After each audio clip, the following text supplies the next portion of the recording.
I'm back, baby. It's been a while since I've put a video up on this channel, but there's been a lot going on. I have a lot of news to share sometime in the future, not quite yet, but today we're talking about a question that I saw in the comments recently, which is it even worth it to start a blog in 2021? The answer is yes, the answer is no. Of course, the answer is it depends based on what your goals are, but I'm gonna dive into it. I'll give you the whole history of how I started the Epic Gardening blog. But the first thing I have to say is, like every other video on this channel, this is just my experience. I'm not really an expert in any of this stuff, and really make sure that you do your own research and test all these assumptions out before just blindly taking myself or anyone else's advice.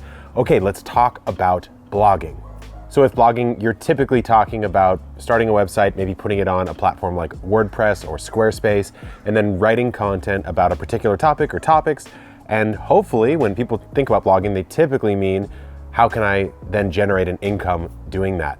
So I will say this, the way that it works online is as platforms rise and not necessarily fall sometimes, like think about something like Vine, but as platforms rise in popularity and usage, it becomes harder and harder to grow on those platforms. Now, it's difficult to compare blogging one-to-one with something like an Instagram or a YouTube, because those are owned platforms by corporations like Facebook, right? Instagram owns Facebook.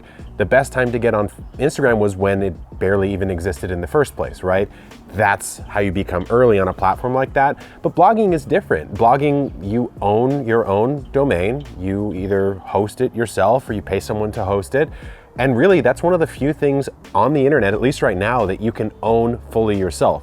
So for that point alone, I think it's worth it to blog if you're someone who likes to put your ideas out online. But how easy is it today to start blogging and actually generate anything that comes close to a livable income? I'll say it's pretty damn hard right now. The reason why is because you're playing a game for two different classes of things. You're playing it for the people who are reading it, but you're also playing it for the algorithm that is going to rank your content.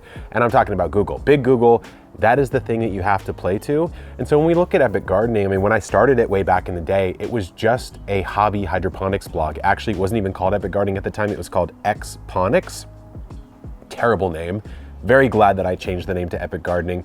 But back then I was just doing reviews on hydroponic gear. I was writing about how to grow in a hydroponic system, and I was marketing it by sharing it on communities like Reddit or hydroponic forums. Very simple stuff.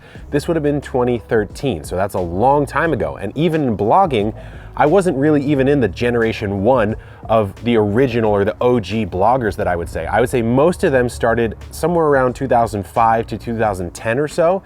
I was maybe generation two and a half of the blogging world. Now, I mean, it's so well thought out and it's so developed that there are hundreds of millions of people that are probably blogging in some degree online. Now, how did I then start to generate some income on that? So after time, you start getting a little bit of traffic coming through from something like a Google or a Pinterest. And then at that point, there's a lot of different ways that you can monetize the content. The most basic, easy one is to throw just display ads on, just the ads that you see on the top or the bottom or even inside the article. Now, it's not very lucrative. And the reason why is because it's the easiest thing to do. Monetization methods that are really easy to do are typically going to pay you a low amount. Now, I will say, when you get enough traffic, I mean, Epic Gardening now, in our peak months, we get 1.5 million visitors a month. Of course, that starts to really add up, right? The way that display ad revenue is priced is on a revenue per 1,000 visits. So you're gonna get a number, depends on what ad network you're using, but you're gonna get a number like $5 per 1,000 visits or $20 per 1,000 visits. Whatever that number is, that's the number, that's the amount that you make every 1,000 people that visits your site. And so, you know, if you get 2,000-3,000 hits a month, which is pretty hard to do even at the beginning, I would say, and you're making $10-20 per 1,000, you're not even at $100 a month right there. So it can't be anything but side income. Now, that's only one way to monetize a blog. There's a million different ways. Now, the next one might be something like affiliate revenue. So instead of having a product to sell, like we do now in Epic Gardening, we can sell our Birdies Raised Beds and our seed trays and all that stuff. But let's say we didn't have something to sell, but someone else had a gardening product to sell, right? So what you do then is you might be doing a review on the best hydroponic lights out there, which I used to do back in the day because I was growing hydroponically a lot. Well, I'm not selling the lights. I don't have the capacity to sell the lights, especially back then. So I would link to a retailer that did have the lights, and then you can monetize that way. You get maybe 3% of a sale all the way up to somewhere around 15% of a sale. Really depends on the retailer and the times. You know, Amazon has reduced their commission rate recently. But again, that's not something that pays the bills until you get to crazy scale. And this is why blogging today is so difficult if you're using those, I'll call them primitive monetization methods, because it requires scale, or it requires you to be in an industry or a niche that is highly lucrative. So if you're in, financial planning or something like that, where advertisers are willing to pay a lot, then yeah, you can make a decent amount of money even without a lot of traffic coming to the site.